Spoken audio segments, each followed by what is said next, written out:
Hello students. आज class +2 unit number 1 electrostatics के lecture number 36 का टॉपिक है electric field intensity due to infinite plane sheet of charge. कि हमारे पास एक प्लेन शीट ऑफ चार्ज है जिसकी डायमेंशंस इनफाइनाइट है, जैसा कि आप डायग्राम में देख रहे हो। और यहां पे हमने मान लिया कि ये जो शीट है इसके ऊपर पॉजिटिव चार्ज है। अब इस शीट ने जो स्पेस है उसको दो पार्ट्स में डिवाइड कर दिया। तो एक इस शीट के लेफ्ट की तरफ और एक राइट की तरफ, और दोनों साइड्स में जो इलेक्ट्रिक फील्ड है उसका डायरेक्शन जो है वो perpendicular to the plane of sheet है, और पॉजिटिव नेचर होने के कारण चार्ज की डायरेक्टेड अवे है। अगर यही शीट नेगेटिवली चार्ज होती तो ये एरोज इनवर्ड शीट की तरफ होते, दोनों, एक इस तरफ और दूसरा इस तरफ। और हमने मान लिया कि जो शीट है उसकी सरफेस चार्ज डेंसिटी है सिग्मा, तो sigma is the surface charge density. और क्योंकि शीट की डायमेंशन इनफाइनाइट है तो इस कारण यहां पे हमने अगर दो पॉइंट्स कंसिडर किए हैं, एक शीट की राइट की तरफ P1 पॉइंट और दूसरा उतनी ही दूर शीट की लेफ्ट की तरफ P2 पॉइंट। और due to planar symmetry of the problem दोनों पॉइंट्स पे इलेक्ट्रिक फील्ड इंटेंसिटी का मैग्नीट्यूड सेम होगा बट डायरेक्शन ऑपोजिट होगी। अब अगर हम P1 या P2 पॉइंट्स पे इलेक्ट्रिक फील्ड इंटेंसिटी कैलकुलेट करनी चाहते हैं बाय यूजिंग गॉस लॉ, तो हमें यहाँ पे क्लोज्ड सरफेस ड्रॉ करना पड़ेगा, गॉसियन सरफेस। और इस प्रॉब्लम की सिमेट्री के अकॉर्डिंगली वो सिलेंड्रिकल गॉसियन सरफेस होगा, जैसा कि आपको नजर आ रहा है। तो ये जो सिलेंडर है ये शीट के अंदर से हमने माना कि पास कर रहा है,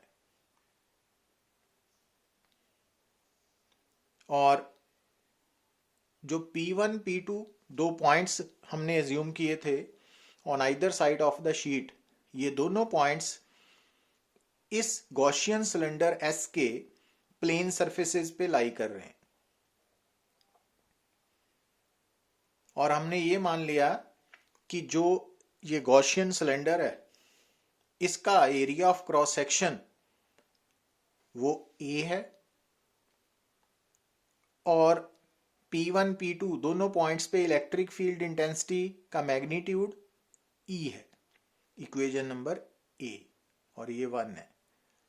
अब क्योंकि ये क्रॉस सेक्शन सरफेसेस सिलेंडर के प्लेन सरफेसेस हैं, तो प्लेन सरफेसेस में हम एरिया वेक्टर को टोटल एरिया वेक्टर में कन्वर्ट कर सकते हैं। तो A1 वेक्टर क्या है, इस क्रॉस सेक्शन का एरिया वेक्टर, और A2 वेक्टर क्या है, इस क्रॉस सेक्शन का एरिया वेक्टर। और A1 and A2 area vectors का मैग्नीट्यूड सेम है, डायरेक्शन ऑपोजिट है। और अब अगर आप डायग्राम को ध्यान से देख रहे हैं तो according to Gauss law total flux linked with this Gaussian cylinder is Q enclosed by epsilon naught, equation number 2। अब अगर हम इस गॉसेस लॉ को इस क्लोज गॉसियन सिलेंडर के साथ अप्लाई करें तो अब क्योंकि जो सिलेंडर है उसका क्रॉस सेक्शनल एरिया A है, दिस वन, तो जब ये सिलेंडर शीट के अंदर से पास कर रहा है तो शीट का कितना एरिया है जो सिलेंडर के अंदर आएगा, जितना सिलेंडर का क्रॉस सेक्शन है A। अब सिग्मा अगर सरफेस चार्ज डेंसिटी है तो sigma is equal to charge over surface area, तो charge is equal to sigma into area. तो इट मीन्स इस सिलेंडर के अंदर शीट का कितना चार्ज इनक्लोज्ड है, तो जितना शीट का एरिया सिलेंडर के अंदर आ रहा है उस पर चार्ज है, और वो चार्ज कितना है, सिग्मा इंटू ए। तो यहां पे आ गया। तो इक्वेशन नंबर 2 में क्यू इनक्लोज्ड की जगह सिग्मा ए यूज करेंगे आप। अब जो लेफ्ट हैंड साइड है वो बेसिकली क्या है, वो है electric flux linked with the closed surface. और आपका जो इस प्रॉब्लम में क्लोज सरफेस है वो गॉसियन सिलेंडर है, और गॉसियन सिलेंडर के 3 सरफेसेस हैं, 1, 2 एंड 3। जैसा कि आप डायग्राम में देख रहे हो, ये राइट वाला प्लेन सरफेस 1 है, लेफ्ट वाला 2 है, और ये कर्व्ड सरफेस 3 है। तो इट मींस जो total flux linked with Gaussian cylinder है उसमें इन तीनों सरफेसेस की कंट्रीब्यूशन है। तो पहले सरफेस का फ्लक्स प्लस सेकंड का प्लस थर्ड का फ्लक्स।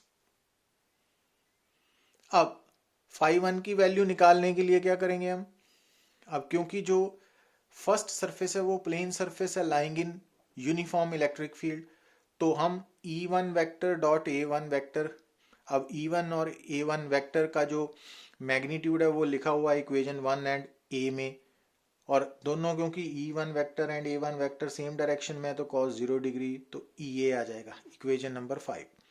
और इसी तरह flux linked with surface second भी सेम प्रोसीजर अडॉप्ट करेंगे आप। और जो थर्ड सरफेस है उस केस में आप देख रहे हो कि जो एरिया वेक्टर है कर्व्ड सरफेस का वो E1 या E2 से परपेंडिकुलर है। तो अगर दो वेक्टर्स का डॉट प्रोडक्ट, अगर दो वेक्टर्स परपेंडिकुलर हों तो उनका डॉट प्रोडक्ट 0 आएगा। तो दैट्स वाई जो थर्ड सरफेस है कर्व्ड सरफेस उसके कारण फ्लक्स की कंट्रीब्यूशन 0 है, इक्वेशन नंबर 7। अब इक्वेशन 5, 6 एंड 7 को इक्वेशन नंबर 4 में यहाँ पे वैल्यू सब्स्टिट्यूट करेंगे और सॉल्व करके E की value sigma by 2 epsilon naught आ गई। अब आप यहाँ पे देख रहे हो कि जो electric field due to infinite plane sheet of charge है उसकी वैल्यू डिस्टेंस r पे डिपेंड नहीं कर रही। मींस शीट के नजदीक या दूर हर पॉइंट पे इलेक्ट्रिक फील्ड इंटेंसिटी की वैल्यू सेम है। तो दैट्स वाई जो infinite plane sheet of charge है it is a source of uniform electric field. अब ये रिजल्ट्स आपने याद रखने हैं कि अगर आपके पास एक थिक शीट है और नॉन कंडक्टिंग मटेरियल की बनी हुई है, इंसुलेटर की, तो उस शीट के अगर एक सरफेस पे चार्ज है तो उसके कारण उस शीट के दोनों साइड्स पे इलेक्ट्रिक फील्ड की value sigma by 2 epsilon not होगी। जो पर अगर यही शीट कंडक्टिंग मटेरियल की बनी हो, कंडक्टर हो, तो जो कंडक्टर है उसके एक सरफेस पे चार्ज लाई नहीं करेगा, वो दूसरे सरफेस पे भी शिफ्ट होगा। तो इट मीन्स जो conducting thick sheet of charges है उसके दोनों फेसेस पे चार्जेस एग्जिस्ट करेंगे, तो इलेक्ट्रिक फील्ड की वैल्यू डबल हो जाएगी इंसुलेटर के केस के comparatively, sigma by epsilon not. तो ये रिजल्ट्स आपने याद रखने हैं। अब मान लो हमारे पास दो parallel plane sheets of charges हैं जिनकी चार्जेस लाइक हैं और सरफेस चार्ज डेंसिटी भी इक्वल है। अब ये जो दो शीट्स हैं इनकी प्रेजेंस ने आपके सामने जो स्पेस है उनको 3 पार्ट्स में डिवाइड कर दिया। ये वाली स्पेस नंबर 1, बीच वाली स्पेस नंबर 3, राइट वाली स्पेस नंबर 2। अब इन तीनों स्पेसेस पे हमने पॉइंट्स कंसीडर कर लिए P1, P2, P3। अब P1, P2, P3 तीनों पॉइंट्स पे दोनों शीट्स के कारण इलेक्ट्रिक फील्ड एग्जिस्ट करेगा। तो इस डायग्राम में आप देख रहे हो कि ये जो E1 eight P1, E1 eight P3, E1 eight P2 है, ये तीनों पॉइंट्स पे इलेक्ट्रिक फील्ड जो एग्जिस्ट किए हैं, शो कर रहे हैं हम, वो नंबर 1 शीट के कारण है। और क्योंकि नंबर 1 शीट पॉजिटिवली चार्ज है, तो हर पॉइंट पे इलेक्ट्रिक फील्ड इंटेंसिटी की डायरेक्शन किस तरफ होगी? Away from the positive charge. अब P1, P2, P3 पे जो रेड कलर के एरोज हैं, वो क्या रिप्रेजेंट कर रहे हैं? Electric field intensity at points P1, P2, P3 due to sheet 2। अब शीट 2 भी क्योंकि पॉजिटिवली चार्ज है, तो P1, P2, P3 पे भी जो इलेक्ट्रिक फील्ड एग्जिस्ट करेंगे ड्यू टू शीट 2, वो अवे फ्रॉम शीट 2 होंगे, क्योंकि शीट 2 पे भी पॉजिटिव चार्ज है। अब आप अगर ध्यान से देखो कि दोनों शीट्स के कारण, क्योंकि दोनों शीट्स की surface charge density sigma same है, तो दोनों शीट्स के कारण इलेक्ट्रिक फील्ड का मैग्नीट्यूड सेम होगा, जैसा कि हमने आर्टिकल में डिराइव किया था। अब स्पेस 1 में E1 and E2 both are in the same direction, space 2 में भी दोनों सेम डायरेक्शंस में है, ग्रीन एंड रेड वाले एरो, बट 3 में दोनों इक्वल बट ऑपोजिट हैं, तो कैंसल आउट हो जाएंगे।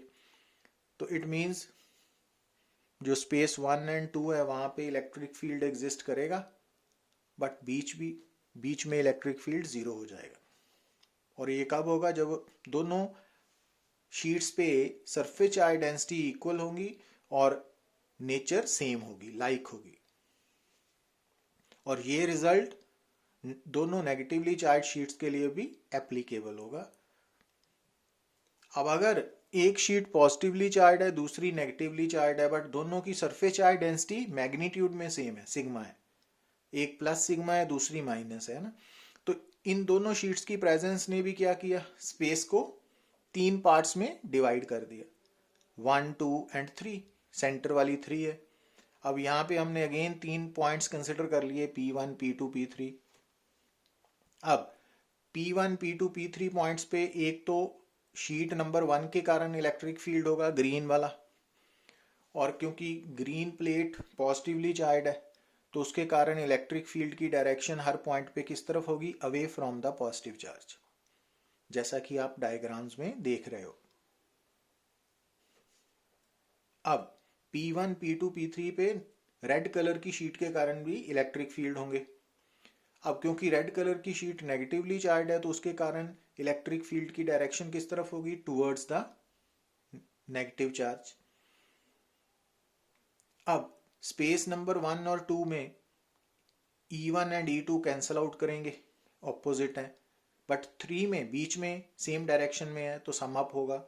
अब ये दोनों मैग्नीट्यूड्स बराबर हैं, तो स्पेस 1 में नेट फील्ड 0 हो जाएगा, 2 में भी 0 हो जाएगा, बट 3 में सिग्मा बाय एप्सिलॉन नॉट दोनों का सम आ जाएगा।